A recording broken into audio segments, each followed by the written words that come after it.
Sir, explain me use of seek, search, look for and find.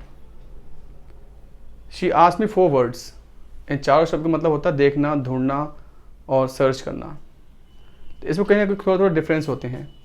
Search, तो search word को हम use करते हैं ऐसी कोई चीज़ जिसे आप पहले से जानते हो और वो आपको मिल नहीं रही अभी, तो वहाँ यूज़ करते हैं सर्च। जैसे आप कोई चीज़ जानते हो, उसका नाम सुना आपने, उस चीज़ को जानते हो, तो आप सर्च यूज़ करोगे इस वर्ड के लिए। जैसे आई एम सर्चिंग, आप गूगल पर सर्च करते हो, कोई चीज़ आपके दिमाग में आई और आपने उसे सर्च किया, तो सिर्फ जानते हो सर्च कर सकते हो। जैसे I am searching my brother, I am searching my, क्योंकि आपको ब्रदर अभी नहीं है, अभी कहीं खो गया, अभी नहीं है वो, तो उसमें आप लेकिन उसे जानते हो पहले से आप। तो ऐसे कोई भी चीज़ आप पहले से जानते हो तो उसे हम यूज़ करते हैं सर्च। सर्च को हम रिप्लेस कर सकते हैं लुक फॉर से।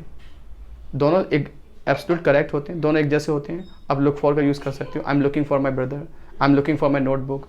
आपकी नोटबुक आपने यहाँ रखी थी लेकिन अब कहीं मिस से हो गई, कहीं पता नहीं कहाँ है, तो हम सर्चिंग माई नोटबुक बोल सकते हो, या बोल सकते हो I am looking for my notebook. और ऐसी कोई चीज़ आप पहले से जानते हो और इसको ढूंढना, तो हम वहाँ पर यूज़ कर सकते हो आप सर्च और लुक फॉर का। वही हमारा नेक्स्ट वर्ड था सीक।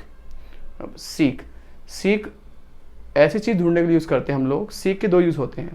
पहला यूज़ होता है किसी को ढूंढना, ऐसी कोई चीज़ जिसको फिजिकली टच नहीं कर सकते हो, इसे छू नहीं सकते हो आप लोग, फिजिकल नहीं है, तो वहाँ यूज़ करते हैं हम सीक। जैसे पहले ये हो गया आपका, जैसे आई एम सीकिंग जॉब, आप जॉब को टच नहीं कर सकते हो, तो सीक। सीक की first form seek, second form sort, third form भी सॉर्ट। सीक, सॉर्ट, सॉर्ट होती है। जैसे उस समय मैंने जॉब की तलाश की, लास्ट मंथ मैंने जॉब की तलाश की, तो I sort for job last month, ऐसे यूज़ कर सकते हो आप। वहीं इसका दूसरा यूज़ होता है आस्क फॉर, मतलब किसी चीज़ को मांगना, डिमांड करना, इच्छा रखना उस चीज़ की, उसको ढूंढना, तो ये भी होता है। जैसे आस्क फॉर, जैसे कहीं आजकल देखो कहीं एक्सीडेंट हो जाता है तो लोग क्या करते हैं, सरकार से मुआवजे को मांगते हैं, तो ऐसे मांगना सीख करते हैं, मतलब एक आशा रखना, इच्छा रखना। तो protesters are seeking for compensation from government, तो सीक फॉर। ऐसे ही पास्ट में सॉर्ट यूज़ करेंगे, सॉर्ट फॉर हो जाएगा उसका पास्ट में सॉर्ट। जैसे वो आपसे आशीर्वाद का अभिलाषी है, आशीर्वाद चाहता है वो, तो he is seeking blessing from you, तो seek blessings. Seek job, seek कोई ऐसी जो फिजिकल नहीं है, जिसे आप टच नहीं कर सकते हो, उसमें सीक यूज़ करते हैं हम लोग। दूसरा यूज़ आपको बताई दिया मैंने आपको, एडवाइस के लिए, डिमांड के लिए, आस्क फॉर के लिए, कुछ मांगने के लिए सीक फॉर का यूज़ करते हैं। अच्छा, find, how use find. Find भी ढूंढने से मतलब होता है, लेकिन कहीं ऐसा ढूंढना जो चीज़ आपको अचानक से मिल जाए, सडनली कोई चीज़ आपको मिल जाए तो बोल सकते हो फाइंड। फाइंड की first form find, second form found and third form found. जैसे मैं रास्ते में जा रहा था तो मुझे एक बटुआ मिला, तो I was going on the way, I found a wallet. तो ऐसे सडनली कुछ मिल जाना, फाइंड यूज़ करते हैं। आखिरकार मुझे जॉब मिल गई, after all I found the job, ऐसे यूज़ कर सकते हो आप इस तरीके से। Then sir, what is delve? Delve, search, इसी स्टडी में एक वर्ड आता है डेल्व, जब किसी को आप टटोलते हो, खंगालते हो, खंगालना होता है डेल्व। स्पेशली इस डेल्व वर्ड यूज़ करते हैं किसी मामले को खंगालना, किसी के मैटर को खंगालना, किसी की पर्सनल लाइफ में जा कर के उसमें सारे खंगालना, तो डेल्व इनटू का यूज़ करते हैं। जैसे आपको दूसरों के पर्सनल मैटर में ज़्यादा झांक झोंक नहीं करनी चाहिए, ज़्यादा खंगालना नहीं चाहिए, तो you should not delve into others personal matter, ऐसे यूज़ कर सकते हो आप। जैसे वह इस मामले की तह तक जाएगा, इस मामले में ज़्यादा खुदाई करके लेके आएगा, खोदने से मतलब होता है डेल्व।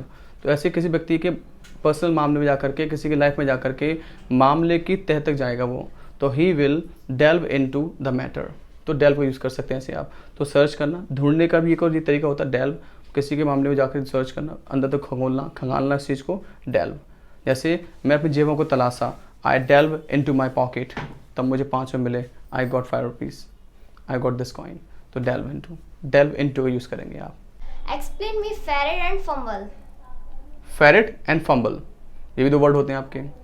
आपने देखा होगा, जैसे हम जल्दी जब कोई चीज़ ढूंढते हैं, मान लीजिए नीचे बैठा हुआ कोई व्यक्ति है जो कि आपकी डॉक्यूमेंट्स चेक करना चाहता है, आते हैं वो काम हो, और वो व्यक्ति बहुत जल्दी में है, तो अपने रूम में जाते हो, जल्दी जल्दी डॉक्यूमेंट्स निकालते हो, ऐसे करके देखते हो कहाँ है वो डॉक्यूमेंट्स, कहाँ है, फाइल इधर फेंक दी, वो इधर फेंक दिया, कपड़े सारे आपने कर दिए, तो आप गिलहरी की तरह करते हो, ऊद बिलाव की तरह करते हो, वैसे बोलते हैं फेरेट। जब किसी को जल्दी ढूंढ रहे हो आप, तो ferreting. I went upstairs and I ferreted my documents ढूंढे। Somebody has ferreted the drawers, किसी ने ड्रॉर को ऐसे ऊधम झाम कर दिया है, ड्रॉर को ख़राब कर दिया। आप ड्रॉर में जाते हो, ये चाबी नहीं मिल रही, चाबी कहाँ निकाल के, तो यू आर फेरेटिंग। जब आप किसी को ऐसे सर्च करते हो तो फेरेट करते हो। Stop ferreting, somebody has ferreted here, I am ferreting, he is ferreting, she is ferreting, इस तरह से आप फेरेट वर्ड का यूज़ कर सकते हो।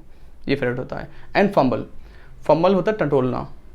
अब फंबल को हम किसी भी चीज़ को टटोलने के लिए करते हैं, जैसे कभी कभी आप दिमाग में आपके वर्ड्स नहीं आते हैं या किसी को आप ठीक से पढ़ नहीं पा रहे हो, जब पढ़ते पढ़ते अटक जाते हो, बोलते बोलते अटक जाते हो, तो आप फंबल कर रहे हो। You are fumbling the words, he is fumbling the words. Don't fumble मतलब क्लमजी तरीके से, मतलब बड़ी बेहूदे ढंग से आप उसे पढ़ रहे हो तो आप फंबल कर रहे हो उस चीज़ को बोलने में, पढ़ने में। ये बोलने में अटक जाते हो, बार बार एक ही चीज़ को आपको अलग अलग कर जाते हो तो अटक जाते हो, तो बोलते हैं फंबल।